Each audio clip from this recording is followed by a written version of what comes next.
know what the number one job of somebody that sold their soul in Hollywood is? What? Is to act like it didn't happen. I said, who is that guy? So he called casting. They said, well, they kind of like lovers. I'm like, that's not gonna work out. I'm not homophobic, but I have boundaries for me as a person. When I see that they put every black man in the movies in a dress at some point in their career, I'll be connecting them down like, wow, these brothers gotta wear a dress. That's happened to me. Is that something that, you wouldn't do, for I definitely haven't ran into to put on the dress. I mean, you have to have boundaries. And from the looks of it, the new pope is not Turkson. The new pope is 9-year-old Oscar nominee Pavensine Wallace. You've probably heard the whispers for years. Rumors that linger around Hollywood like late-night shadows. Stories about careers that seem to be built on something more than talent. About success that comes with hidden strings attached. About rituals that strip away everything you thought you knew about celebrities. Tonight, we're connecting the dots that most people are afraid to talk about. There's something suspicious about certain Hollywood success stories, the ones that happen too quickly, too perfectly. Some actors skyrocket overnight, and it almost feels unnatural. What if I told you that behind many of those instant careers is a deal? A trade that has nothing to do with skill and everything to do with giving something up. Clifton Powell is a rare example of someone who meant it when he said he had boundaries. While others quietly hint about the price of success, Powell lived with the consequences of refusing to pay that price. Judging from my resume, I haven't turned down much. The thing that I want people to understand is a lot of the smaller movies that you see me in, probably was a friend of mine or a producer who hired me when I had no money, or they come highly recommended.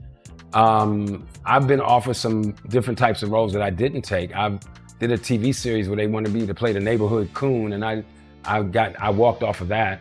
But most of the time when I read a script, if I like it, I do it, I don't let when you get to a certain level, when you get to my level and above, your agents kind of tell you what to do. And I don't let anybody tell me what to do. I've worked my ass off and I do what I want to do. Sometimes, like say for instance, I'm gonna speak on this movie because I caught a lot of flack for doing this movie, Women That Aren't Loosed. Now, how I got that role, and please, everybody that's listening understand, I never read that script. Reuben Cannon, who put me in Selma, Lord Selma, he put me in Buffalo Soldiers, and he put me in Why Do Fools Fall in Love. He called me on a Thursday and said, hey, Cliff, I need you tomorrow for this role. My main actor dropped out. I need you. And I came in because that's one of my partners. And he hired me when I had nothing. He saw the talent. And so when I read the script, when I got to the set, and when I read the part about the little girl, I made them restructure that. I said, I don't think it's necessary for me to have to touch that little girl. Let's just close the door and we hear, maybe her scream or something. I'm not doing that. Now, on the flip side, I wouldn't have taken that role if I read the script because I have a daughter and I know how that is perceived. But after we did the movie, we went around to a lot of places and had panel discussions to help women who have been physically, mentally, and spiritually. So something good came out of that, but that's not a role I would have picked for myself. So they wanted you to play a neighborhood queen. Tell me more about that. It was a TV series. It's a TV series called Simon on the WB. I think it was the WB network. I can't remember. But the week before the show came out, they were scanning all the new shows. And in the Ebony Junior magazine, they said Clifton Powell starring as a neighborhood coon in a new TV show called Simon.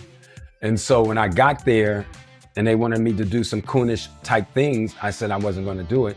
So I met with the big white guy who ran the show and had about 7 shows on.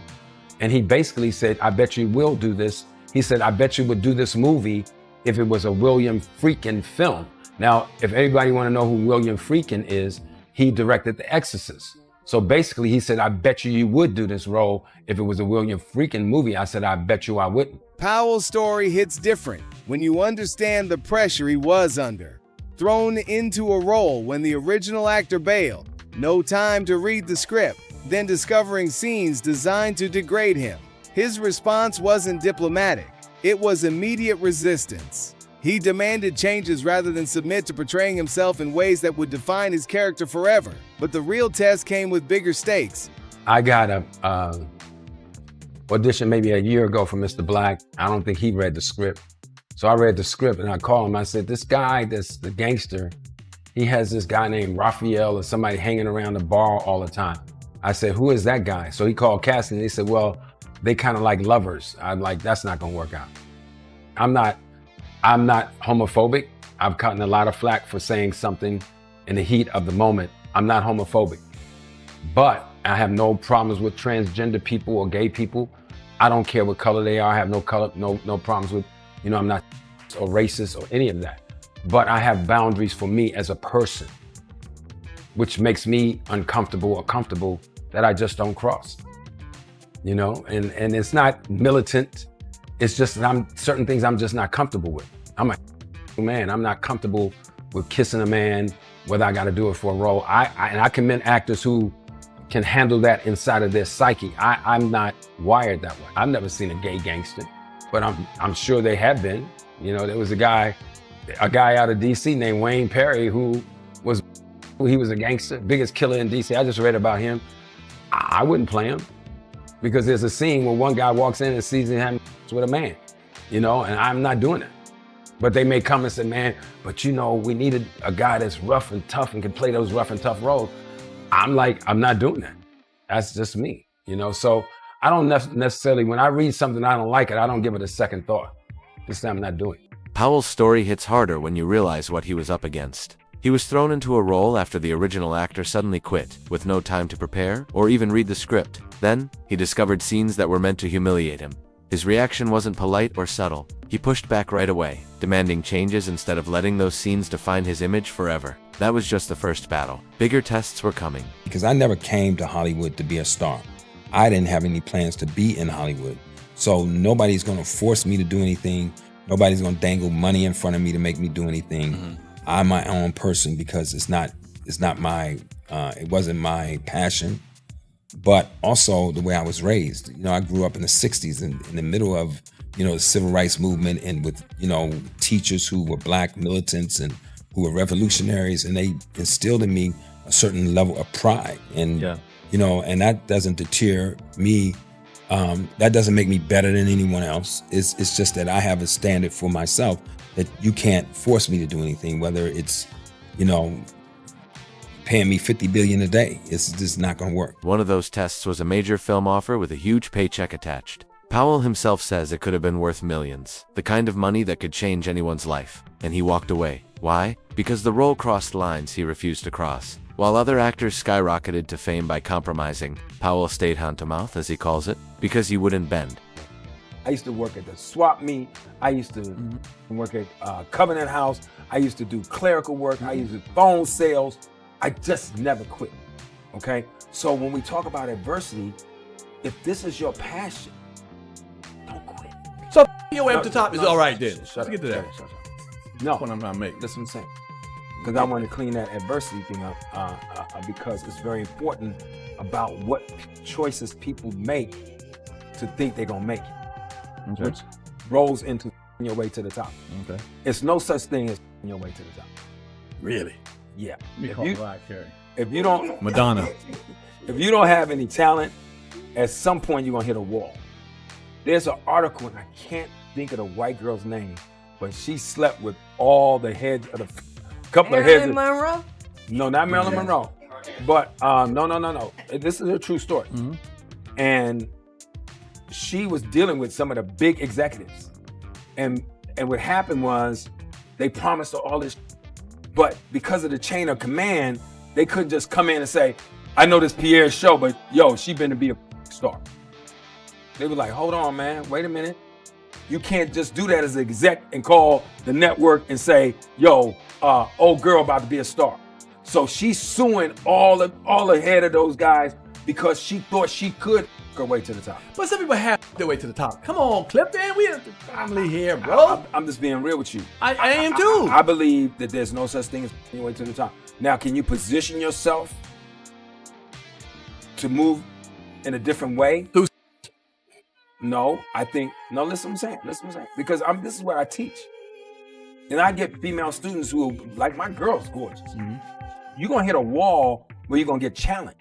Powell has made one thing very clear. He didn't come to Hollywood just to be a star. He came with his pride and his principles intact. And no amount of money, not even a hypothetical $50 billion a day, was enough to make him betray those principles. His career never hit blockbuster levels, not because of a lack of talent, but because he chose integrity in an industry that rewards compliance and punishes defiance. What makes Powell's story even more powerful is understanding how Hollywood works behind the scenes. The system is built to wear down actors to find their breaking point and force them to go along with its most degrading demands. The casting couch isn't just it's about control, psychological warfare. It's about finding your weaknesses and exploiting them until you feel you have no choice but to give in. You know, when you're struggling and then you finally make it and some of your people that got their people, you got to go in, man, you know, and go in and get 10,000 for 2 days or I get 10,000 a day. You know, that's good money. You know, and I'm not Denzel Washington. I still make a lot of money, but I'm not Denzel Washington. I made it to the middle. The middle is a great place to be. But to make it to the top is a whole lot of other stuff that I'm not going to discuss on here that comes with that I'm not willing to do. So I'm healthy, happy and healthy in the middle. If I don't leave my house, I'll make $150,000 just from my pension, my wealth, my residuals, and my Social Security. So I'm good. I made it. I'm not bragging. I'm blessed. But I have a guy named Keith Neal that's in the middle, and he handles all the independent stuff. I never want to get to a place where my people can't reach me. And so I keep him in the middle. And then some stuff my agent brings, sometimes stuff my manager brings. I pay sometimes out 30%. My manager gets something, Keith will get something, or my agent will get something. I move, and I have so many relationships. I made it to the middle. The top is another whole set of stuff that you got to deal with on every level that I'm not willing to do. So, and they don't let strong Kunta Kinte like me get to the top. It just doesn't happen without some compromise, and I'm not willing to do that. Powell calls out Hollywood's worst kept secret. Taking shortcuts to fame doesn't just cost you your dignity, it gives the industry permanent leverage over you. Sure, favors might open doors, but they also create scandals that can be used against you forever. You stop being a person and become property. Whatever your preference is, I don't really care, but I don't think you can block people. I think the problem with the casting couch is that if you don't do it, you ain't gonna do the role. I think that's really horrible to put on someone. Like, come in my office and have with me, and then I'll give you the role.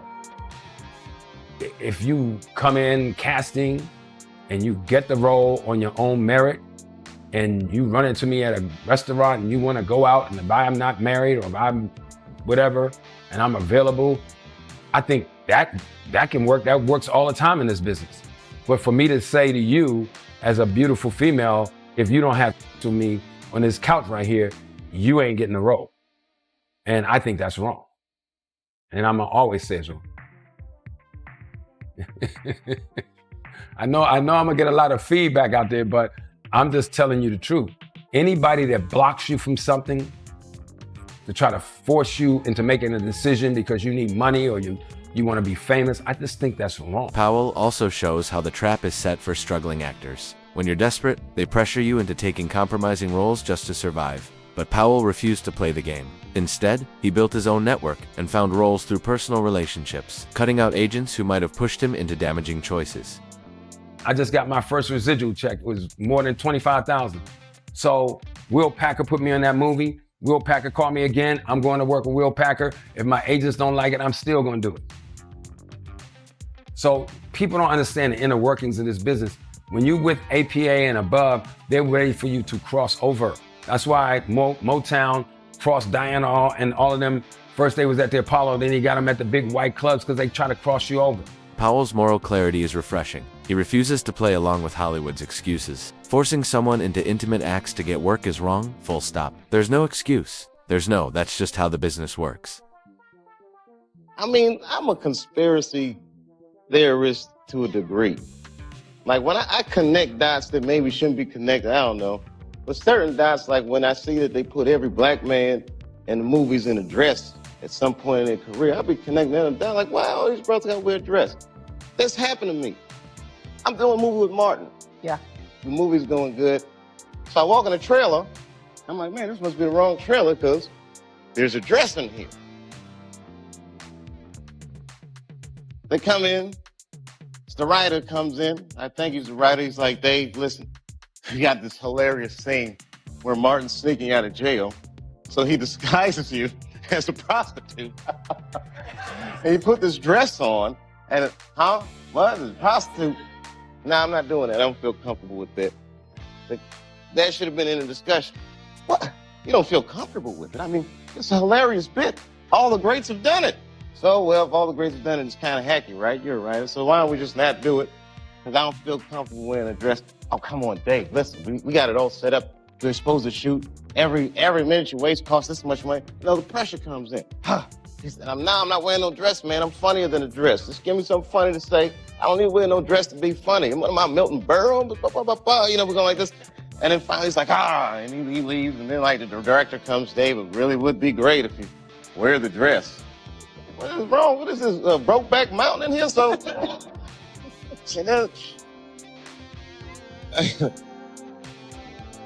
wear the dress. I don't want to wear the dress. I want to wear this dress. You know what I mean? This is, oh gosh, it's so difficult. They leave. Now the producers comes, come on, David, would be so great. I mean, and then I started thinking about it. All the comics that I've seen, man, you know, strong brothers, why they be putting us in these dresses? But the minute it was clear, I was adamant, I'm not wearing a dress. I'm not wearing the dress. All right, fine. Think of something else. That comes back 10 minutes later, the whole new scene. Damn, how did you write the scene so fast? You know, it's like, so you gotta take a stand. Chappelle exposes the dress wearing as Hollywood's coordinated tactic, a systematic approach to cornering and breaking resistance. Notice how he gets labeled a conspiracy theorist for revealing this pattern. That's the industry's defense mechanism activating to protect the ritual from exposure. But what happens when you resist the ceremony? What's the cost of saying no to Hollywood's initiation? You disappeared for a while. People were saying, where's Dave? Where's Dave Chappelle? Where's he going? And then it turns out you took a trip to Africa. Is that true? Yeah, it's true. Yeah.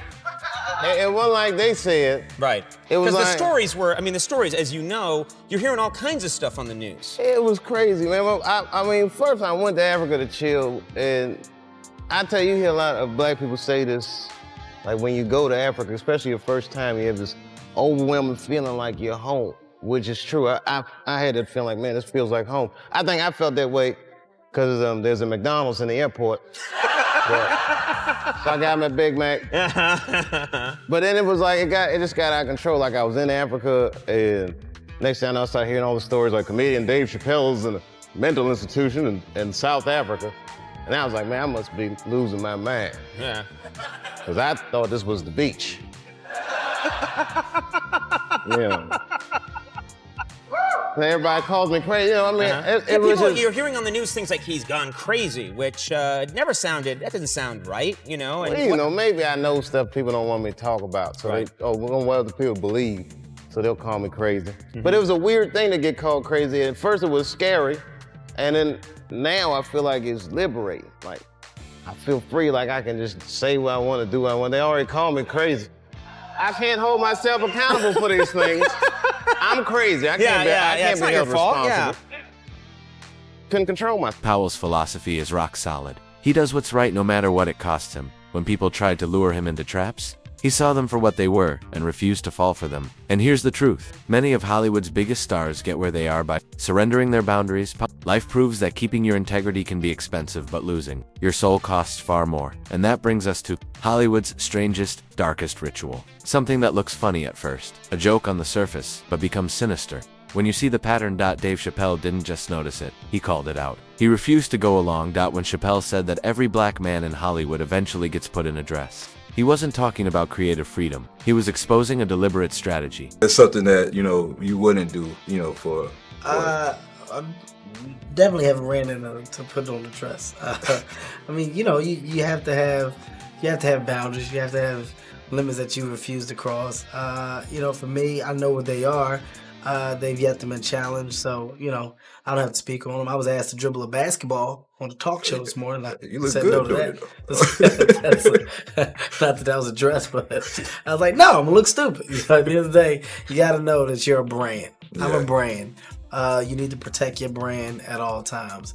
When things happen that can possibly affect your brand, your brand can be diminished, and you don't want that to happen. So, protecting my brand is definitely a priority. Chappelle pointed out that the man in address moment is no coincidence. It's a coordinated effort to break resistance. And notice what happened when he spoke up. People called him a conspiracy theorist. That's how the industry protects itself, by making the truth sound crazy. But the question remains, what's the cost of saying no to Hollywood's initiation? You know what? I was actually one of those comedians that said, no, I wouldn't wear a dress. There's no way I would wear a dress. And then when proposed with the opportunity of what I felt was funny, I said, oh, that's funny, I'm gonna do it. Oh, Kwanzaa is relevant. Yeah, that's funny. She's small. I can do the whole thing. It'll be funny. I think now, knowing about the opportunities that can be thrown at you, it's all about choice. Nobody makes you do anything. Nobody says this is what you got to do. This is the only way that you're going to do it. Nobody made Martin put on a dress in Big Mama's house.